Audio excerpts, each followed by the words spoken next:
I told my husband I had been meeting his estranged daughter for lunch once a month for 2 years without telling him.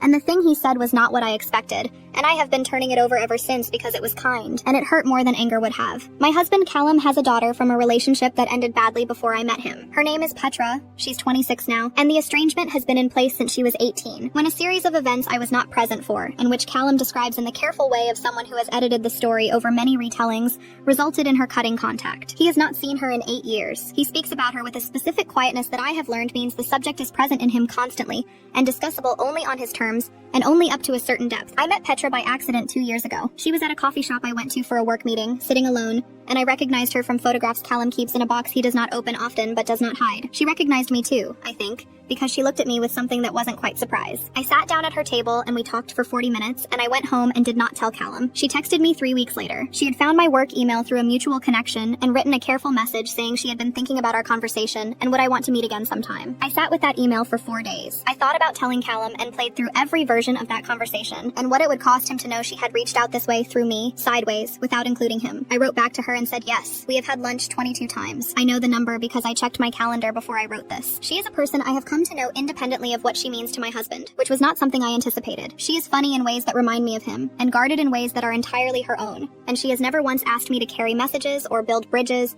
or do anything other than just be someone she could talk to. We have a tacit agreement, never stated, that this is its own contained thing, separate from the larger situation. What changed is that she told me last month she is considering reaching out to Callum. She said she wasn't ready and didn't have a timeline, but that she was thinking about it, that therapy had moved her to a place where it felt possible to consider.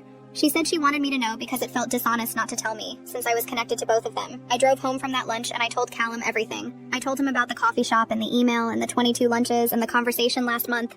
I watched his face go through something I don't have clean words for. He didn't interrupt. He let me finish the whole account. Then he said, you were protecting her from having to go through me to stay connected to something. And I said, I think so. Yes. He said, and protecting me from knowing she was that close and still choosing not to see me. And I said, yes, probably that too. He said, that was a heavy thing to carry for 2 years, and the gentleness in it undid something in me. I had been prepared for anger. I had a version of this conversation in my head, where I defended the decision and held my ground, and we found our way through it after some hard words. What I was not prepared for was my husband looking at me across our kitchen and naming, quietly and accurately, the thing I had been doing, and responding to it with something that felt like sorrow rather than accusation. He asked me not to keep things like that from him again. I said I wouldn't. He said he understood why I had, and that understanding it didn't make it hurt less. I said I know. We sat for a while in the kitchen without talking, and he made tea, and we drank it, and he asked me what she was like now, and I told him, and he listened to every word. He has not reached out to her. She has not reached out to him. I exist in the middle of a situation